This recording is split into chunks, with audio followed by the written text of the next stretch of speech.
Awal mulanya gimana sih urusan dokumen tuh suamiku? Nah ini suamiku. Aneh banget. Wing moing, wing moing, wing moing. Ketemu lagi yang di Jerman.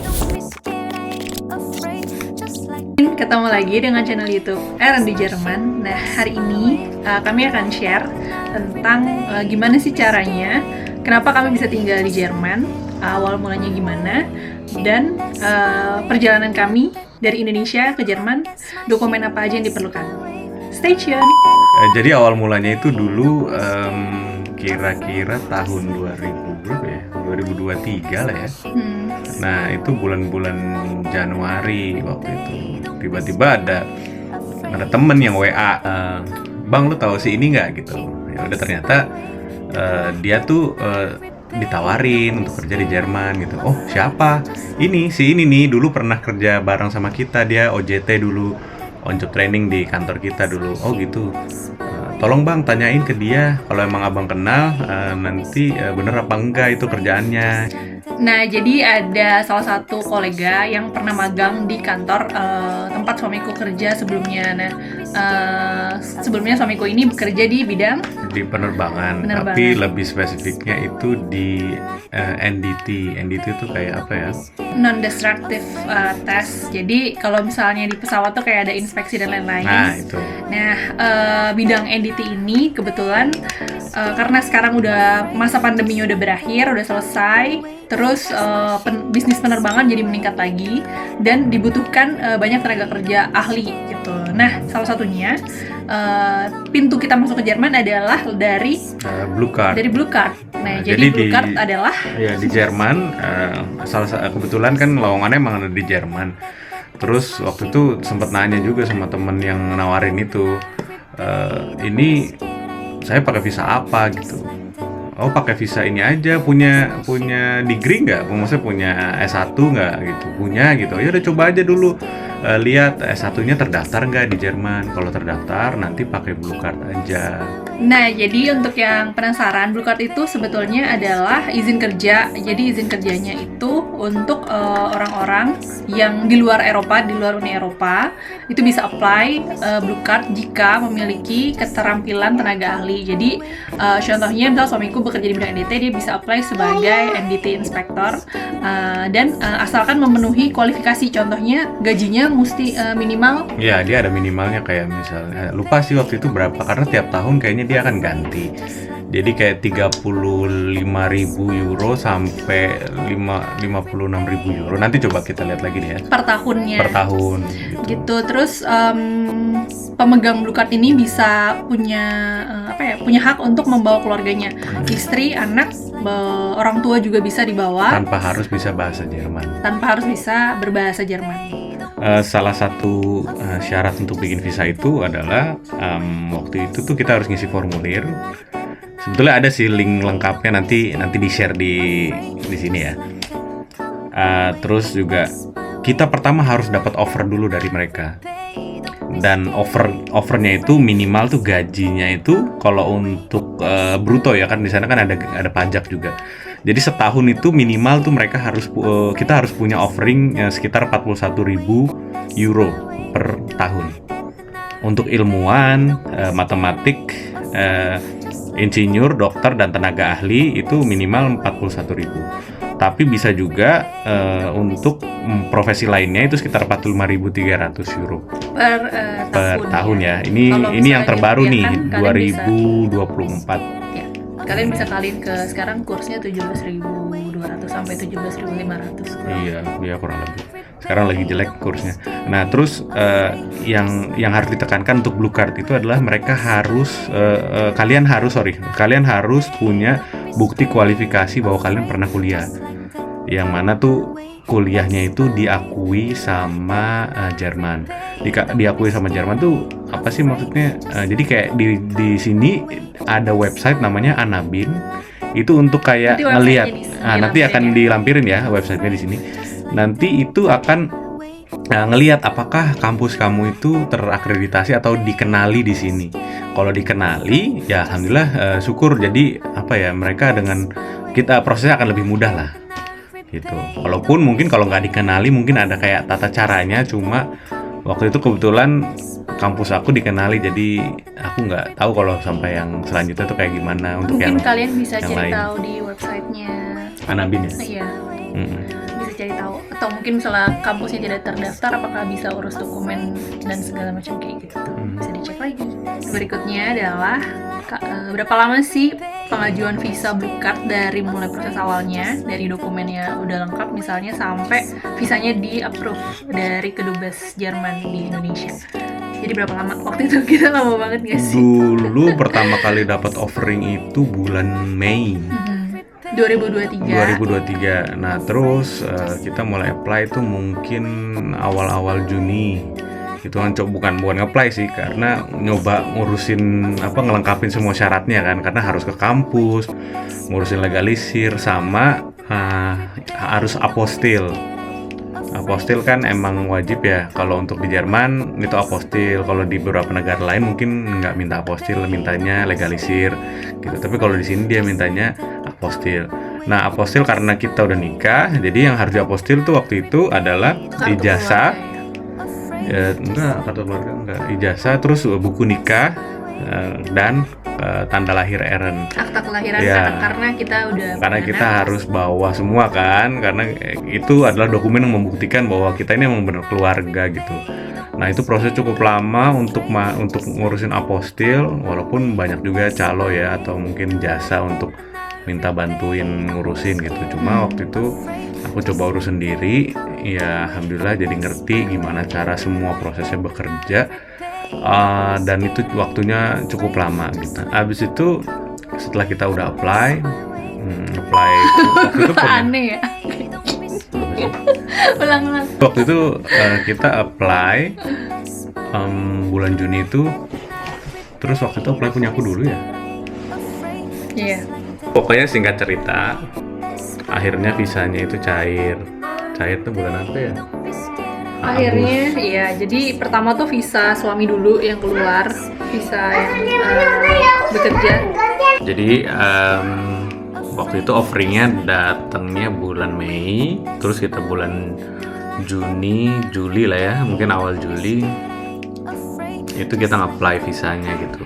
Kita kira kan visanya ya cepet lah gitu, mungkin kayak 2 bulan gitu, karena di offering kontrak, di offering yang dikasih itu ke aku itu kurang lebih aku harus sampai sana tuh bulan Agustus.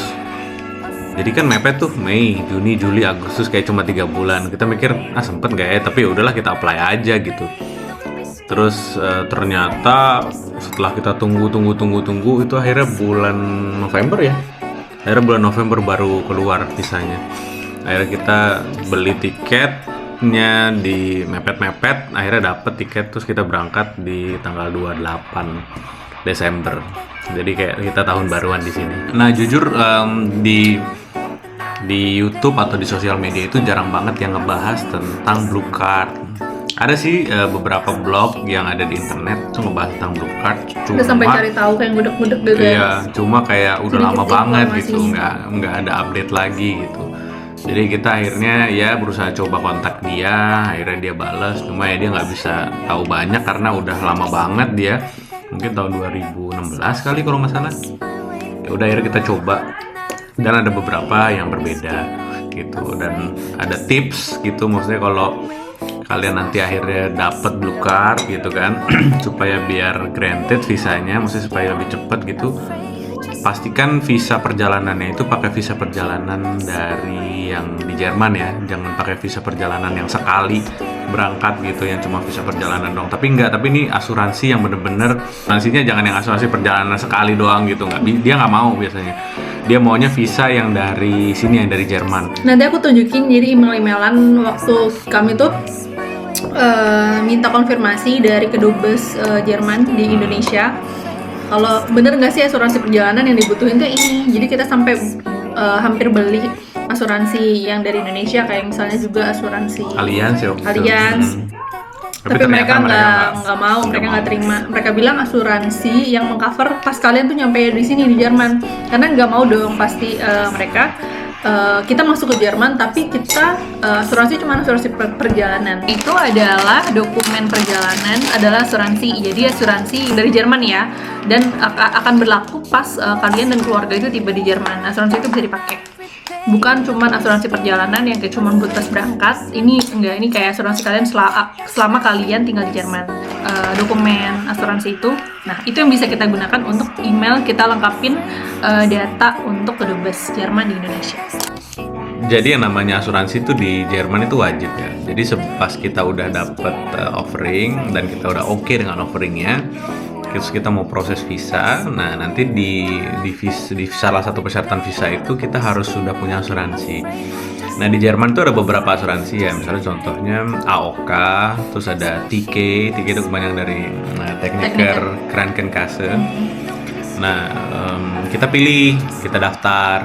Ntar kita daftarnya pakai offering yang kita dapat dari calon kantor kita itu. Nah, habis itu kalau kita udah daftar, nah nanti dia akan ngasih tahu, oke, kamu kapan datangnya, terus nanti kamu bawa siapa aja atau bawa keluarga atau apa gitu. Nah waktu itu yang pertama kali dapat asuransinya itu aku dulu, karena kan aku yang sebagai yang kerja gitu. Terus baru sisanya aku daftar buat Asti dan Eren gitu. Dan ya kita lumayan tricky waktu itu karena pas lagi mau ngajuin visa buat Asti dan Eren, tapi asuransinya belum datang itu, belum nyampe.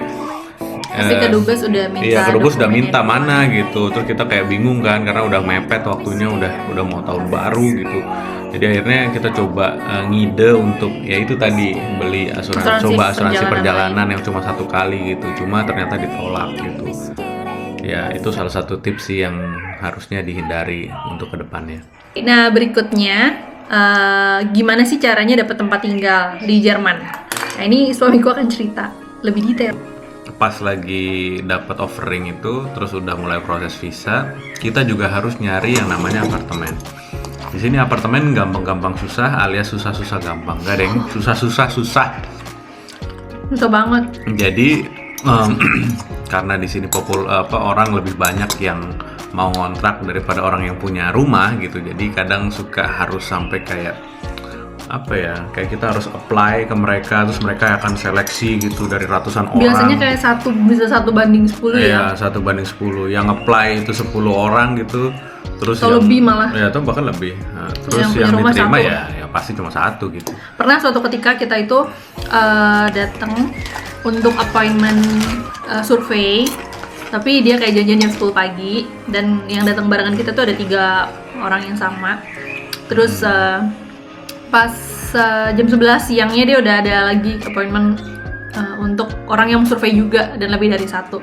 Jadi dalam 1 hari biasanya kan diluangin waktu tuh hari Sabtu. Karena hari Minggu kan mereka kayak nggak melakukan kegiatan apa-apa. Ya, ruketak. Ada ruketak, kayak di video sebelumnya. Terus kalian bener-bener pas nyampe di sini tuh cari apartemen dari pas awal sampai.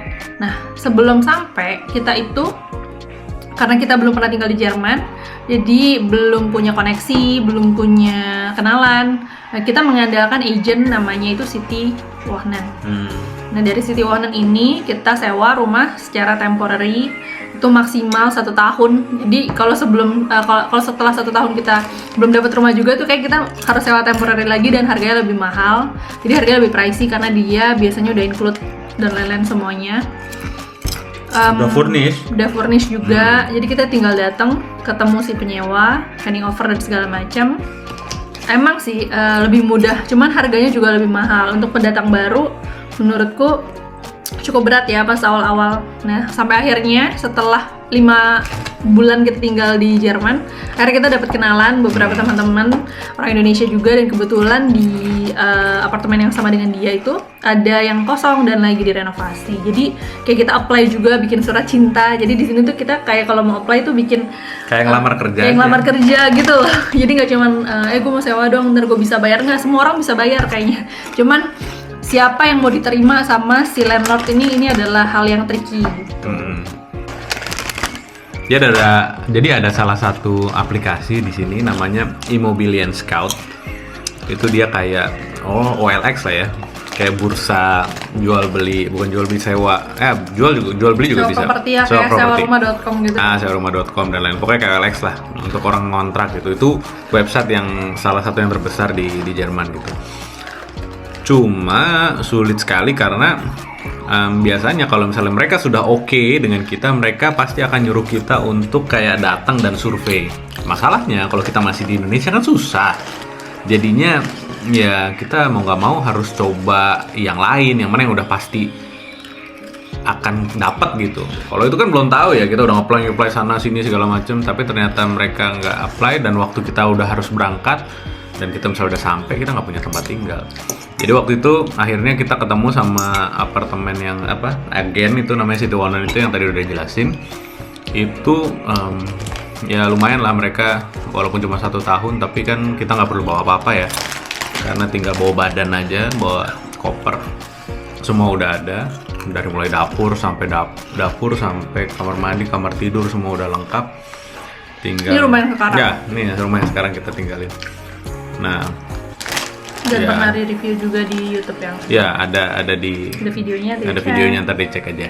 Nah, jika udah berhasil semua prosesnya dari mulai visa, tiket, dan akhirnya sampai ke sini, pastikan nanti langsung ngurusin registrasi. Ibaratnya kalau kita tuh lapor RT RW lah ya. Tapi di sini istilahnya Anmeldung. Nanti mungkin kita bisa bikin lanjutan videonya untuk yang lebih detail untuk setiap step-step gitu ya. Misalnya kayak tadi urusan visa lebih detail, atau mungkin urusan asuransi kesehatan, atau mungkin Anmeldung. tanya-tanya aja. Nanti tanya aja di kolom komentar, nanti mungkin kita akan bikin video lanjutannya. Oke, sekian dulu dari kita. Cheers. Dah. Cheers. Jus. Ini aku udah mau makan ya. Ini yang suruh buat.